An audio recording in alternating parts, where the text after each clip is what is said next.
Ethiopia calls on its citizens to join the fight against rebels in the Tigray region. All sides are being accused of war crimes, and the conflict has triggered a refugee crisis. So how far will the Prime Minister go to win the battle? This is Inside Story.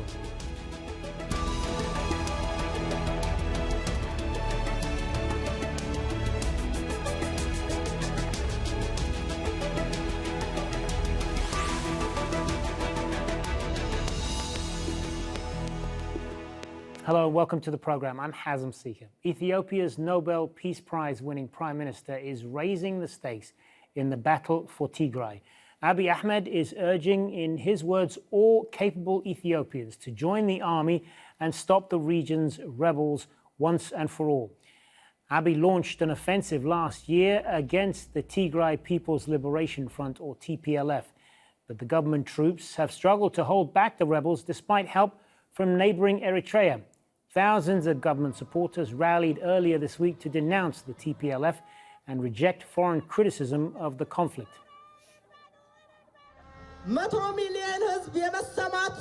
Hundreds of millions of people have a right to be heard. You cannot install a puppet government on us.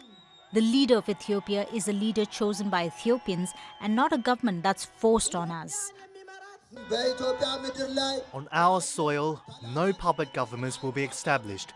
Ethiopians have chosen a leader who prioritizes what it means to be Ethiopian and ensures Ethiopia's development. A government that will elevate Africa and make Ethiopia a model will be formed in early September.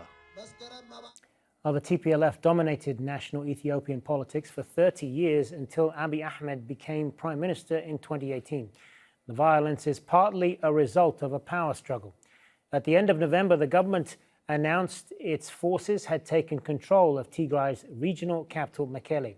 But the conflict took a stunning turn in June when Tigrayan forces took back Mekelle and government soldiers withdrew. Since then, the rebels have pressed into the regions of Afar in the east and Amhara in the south.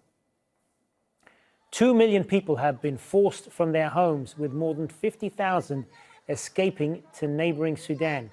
Amnesty International says war crimes and crimes against humanity may have been committed. It's accused Ethiopian and Eritrean soldiers of raping hundreds of women and girls.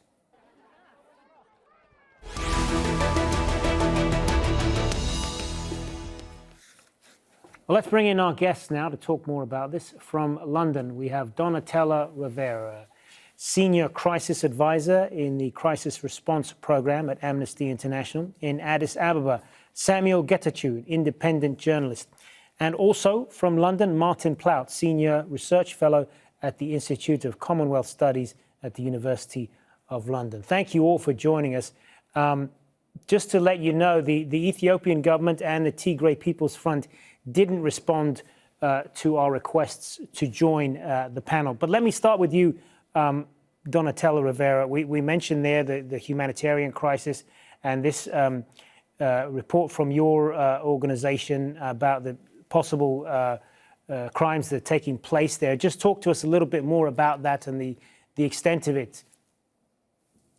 Yes, this report presents the finding of an investigation that we carried out over several months without being able to visit Tigray because the Ethiopian government has not until now allowed Amnesty International or any other international human rights organization to go to Tigray. So we traveled to Eastern Sudan, to the refugee camps, and interviewed women and girls who'd been victims of sexual violence in Tigray, as well as humanitarian personnel, medical personnel who had assisted these women.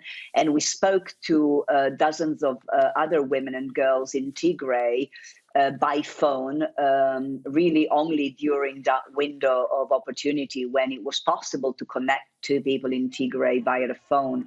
Because since the beginning of the conflict last November, there has been on and off prolonged periods of blackout when it's been impossible to reach anyone in Tigray by phone or by internet, and that remains the case now. The level of sexual violence that has been inflicted on Tigrayan women and girls is shocking. It's Many of the survivors told us that they had been gang raped by multiple perpetrators at times, while being held for days and weeks in conditions of sexual slavery.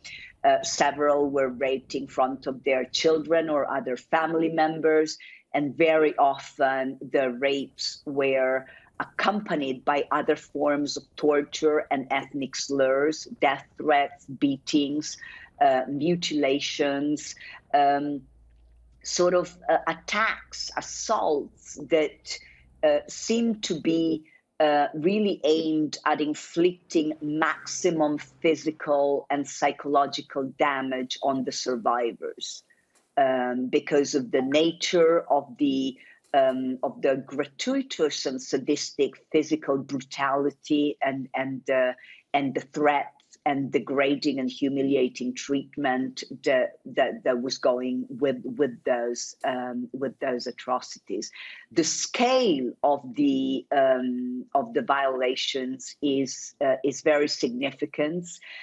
Such conduct by all forces, Ethiopian armed forces, Amhara special police forces, and Amhara Fano militias, as well as the Eritrean soldiers who've been operating alongside Ethiopian government forces, they have all been committing such atrocities. So it's not a question of a few isolated cases. And those atrocities have been committed all over Tigray, and right from the beginning, from day one, when those forces entered the different parts of the Tigray region, indicating that the perpetrators clearly did not worry about accountability and knew that they were acting with impunity.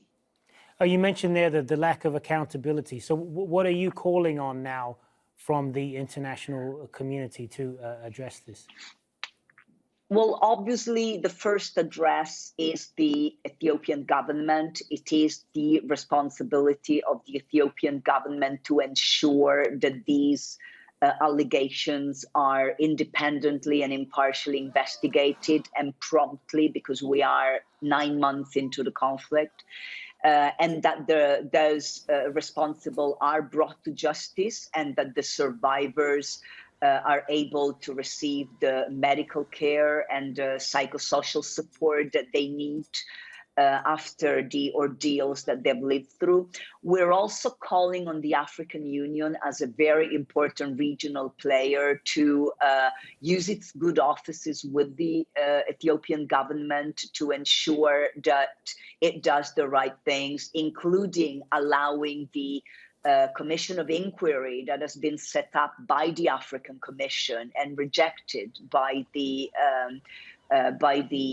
Ethiopian government to carry out its investigation in Tigray. And last but not least, we are calling on the UN Secretary General to dispatch the specific mechanism that he has at its disposal, a team of experts and the special representative on sexual violence in conflict, to dispatch those mechanisms to Tigray, and similarly the UN Human Rights Council to dispatch the special rapporteur on violence against women.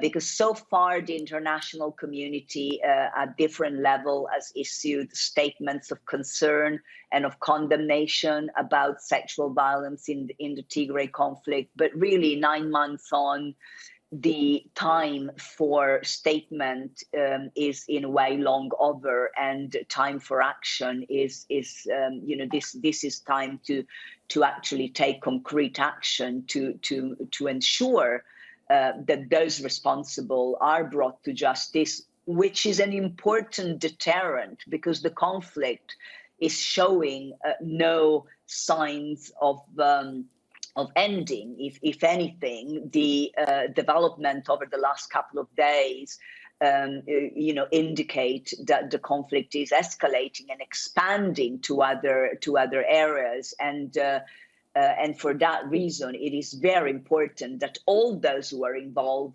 in the conflict, both on the Ethiopian government side and on the TPLF side, they should know that impunity is not an option, that that if they commit war crimes and crimes against humanity and human rights violation, that they will be held accountable. Regrettably, the lack of action until now for 9 months is giving combatants a different message, because nobody has been held accountable so far, and that is a very dangerous state of affairs.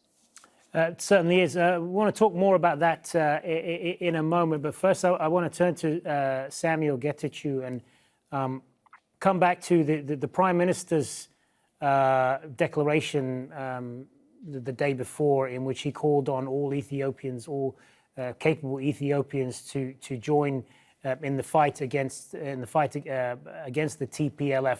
What was behind that, do you think? Has this taken matters to another level when he said this? Well, there has been all kinds of pressure coming to the Prime Minister to act. This conflict that began in November should have ended within a few weeks, has prolonged. Now we're approaching its first year in November. So there was so much pressure for him to act. You have to know, I echo what's been said by the previous guest. There are many victims, all kinds of accusations. She talked about the window of opportunity. I was able to travel to the Tigray region. There are lots of victims, accusations.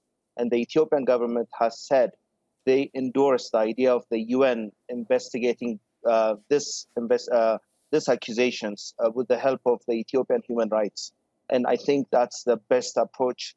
But I also wonder if Ethiopia or the world will commit enough resources to investigate this outstanding complaints that's been coming since day one: sexual violence, killing, looting, and all kinds of stuff by all sides. I hope there will be an investigation done for the sake of the victims, but I also wonder if Ethiopia or the world will commit enough resources to do a proper investigation. And that's the unfortunate part of this conflict, or any conflict in the world. Martin Plaut, was this call by the Prime Minister an act of desperation? Is that he sees the conflict coming out of Tigray as an existential threat to Ethiopia as a whole?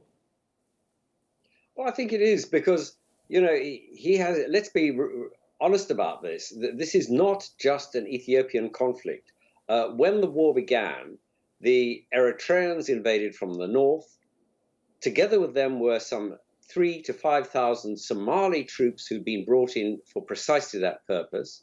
There was then an attack from the east and from the south by the Ethiopian army and by Amhara militia. So there was a massive attack on the Tigrayans. They held out, they went into the hills, and then they fought back and took back Mekele. But I think that there is one thing that is missing in what we've said so far, that the appalling suffering that has been outlined by Amnesty's report today is not just the acts of individual commanders or rogue units. And let me just read 2 sentences from that report. It says, the pattern of sexual violence emerging from survivors' accounts indicate that violations have been part of a strategy to terrorize, degrade, and humiliate both the victims and their ethnic group, the ethnic group being the Tigrayans. The fact that such practices have been widespread and continuous indicates that this strategy has been tolerated at the highest level of government in both Ethiopia and Eritrea. So what we have in effect is a strategy of sexual violence perpetrated on the Tigrayan people by Prime Minister Abiy and President Isaias. This didn't just happen. It's not just something that is done by bad troops or bad commanders. This is a strategy, and that is why it is so dangerous. Samuel Getachew, what does the government actually want here, and what do the rebels want? And is there any overlap there, anywhere where the two sides can find common ground? There was hope that there will be some kind of compromise. The Ethiopian, as you know, the Ethiopian government has declared the the TPLF, a terrorist group. Earlier this year, the TPLF is insisting or presenting all kinds of conditions, including the recognition of their government in Mekelle, the transfer of funds, and the release of all the political prisoners. But, with this kind of requests from both sides, I don't think there will be an end in sight. But the victims, unlike your guests, I was able to travel to the Tigray region. I was able to interview some of these victims in person. And this just means that this conflict will go on and it will produce more victims, more sexual violence to go on. I've read the report from Amnesty International. It came out last night to us. And it's a shock, but it's something that needs to be investigated, because this kind of investigation it's echoing between both sides. And I hope, organizations like the United Nations, I wonder if they have enough resources or commitment from the G8 nations to investigate what's being said by all sides. While the Amnesty International focuses on the Ethiopian and the Eritrean sides, there are also accusations from all sides. And I hope there will be a fair and just study or investigation to be done, because, again, the victims are overwhelming. And it's even more overwhelming when you speak to them, as I have in person. Let's come back to Donatella Rivera on that. It comes down to this whole idea of a commitment. There has to be a real commitment from all sides to tackle this, doesn't it? Not just within Ethiopia. Well, yes. First of all, let's set the record straight. And with the greatest respect for Samuel, some of what Samuel has said is not accurate. Amnesty International has been looking at human rights violation, including war crimes, by all sides. Indeed, the very first press release that Amnesty International issued on the Tigrayan conflict was about the massacre of civilians in Maikadra, where the victims were overwhelmingly Amharan. And so it's just not right to insinuate that Amnesty International only looks at one side or the other. We don't, and our track record is extremely well proven all over the world.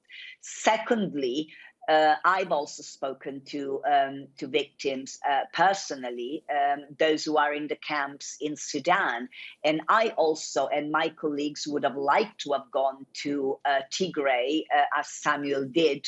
The problem is not one of resources. The reason why there haven't been more on-the-ground investigations or any on-the-ground investigations in Tigray is simply because the Ethiopian government has not allowed human rights organizations such as Amnesty International and others to go to Tigray. Journalists have had a very hard time, and I've documented the difficulties they've had operating in Tigray, and they have only had access to parts of Tigray. Humanitarian agencies, UN and NGOs, are complaining day in, day out about their operation being restricted. Humanitarian workers have been killed after some very irresponsible statements by government authorities. Humanitarian organizations' operation have also been suspended. So there is an absolute need to investigate allegations about war crimes and human rights violations by all sides. The greatest impediment to doing that are the restrictions to access that are imposed by the Ethiopian government, as well as the communication blackout that are imposed. And that is supremely important because access is absolutely key to being able to investigate. Martin Plaut, if I could just take a step back here a little bit and talk about the regional implications of all this and what it means to see a destabilized Ethiopia in this region the longer this conflict goes on? Well, it is extremely worrying. I mean, one of the most important statements came out from the US Institute of Peace. I think it was the day after this conflict began in November last year, where they said that it threatened the collapse of the Ethiopian state. So that was a statement made 9 months ago, and I'm afraid it is now looking as if that is indeed a possibility. It's not certain. I mean, nobody can be sure what's going to happen. But I mean, something has really important has happened today, which is that the Oromo Liberation Army, which the Oromo being the largest ethnic group in Ethiopia, have declared that they have now struck an alliance with the Tigrayans. So this transforms the situation, because you now don't just have a mobilization by the central government who are trying to mobilize ethnic militia against the Tigrayans. You now have some of the ethnic groups themselves beginning to form an alternative alliance against the government in Addis Ababa.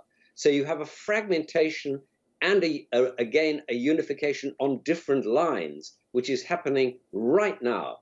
And as I said right at the beginning, this is already a regional conflict because the Eritrean troops are directly involved. There also have been Sudanese forces who have been brought in because there have been clashes along the border, and almost anything is possible. I think that it is really terribly serious situation where the collapse of Ethiopia is a possibility. I mean, it's the last thing anybody wants, because it would unleash forces that are would be unsustainable in the region. And but it is a possibility, and one that we have to face, given the tensions and the ethnic rivalries and rifts that are rippling across Ethiopia and making the whole situation much more dangerous. Samuel Getachew, should the government be focused more on dealing with the country's root problems in order to tackle this, rather than this call to arms from the Prime Minister? Let me just go back and address your guest's comment about my criticism. I don't know how she saw it. When it comes to the report of Amnesty International, I grew up admiring the work of Amnesty International. I know the work of Amnesty International. I wasn't trying to criticize Amnesty International. I was focused on this report. I wasn't referring to a report that came out back in November or December. But going back to your question, I think the root cause has to be studied. Ethiopia is an important country. I don't think Ethiopia will become like Yugoslavia. I don't think Ethiopia will break up. It has a strong foundation. My father's generation grew up in an era where everybody was saying Ethiopia will break up because of the endless conflicts that was going on, the famine and all kinds of stuff. But Ethiopia survived, and Ethiopia, I hope, will survive. But there has to begin to have a conversation, a needed conversation between different actors. There are so many differences in Ethiopia. There are many organizations that are taking arms to address what they perceive to be injustices done to them or to their people. But I hope, perhaps it might be my background, that I believe that conversation is more important than taking arms. But I think Ethiopia should begin to look at those options because Ethiopia is still a country that is perhaps one of the most stable nations within the East Africa, but it doesn't have the resources to keep on fighting and spending and misspending money, while a majority of the people are still living under the poverty line. The focus should be perhaps on helping address the issue of poverty in the country. But I think conversation is really important. Some of the Eastern countries we look up to, they solve their issues through conversations. And I don't think it's in Ethiopia's best interest to keep on fighting and addressing all kinds of issues, via arms. All right, we're going to leave it there. Thank you to all three of you, Donatella Rivera, Samuel Getachew, and Martin Plaut. Thanks very much for being on Inside Story. And thank you too for watching. Remember, you can see this and all of our previous programs again anytime by visiting our website, aljazeera.com. And for further discussion, go to our Facebook page. That's facebook.com/AJ Inside Story. You can also join the conversation on Twitter. Our handle there is @AJ Inside Story. For me, Hazem, Sika, and the whole team here in Doha, Bye for now.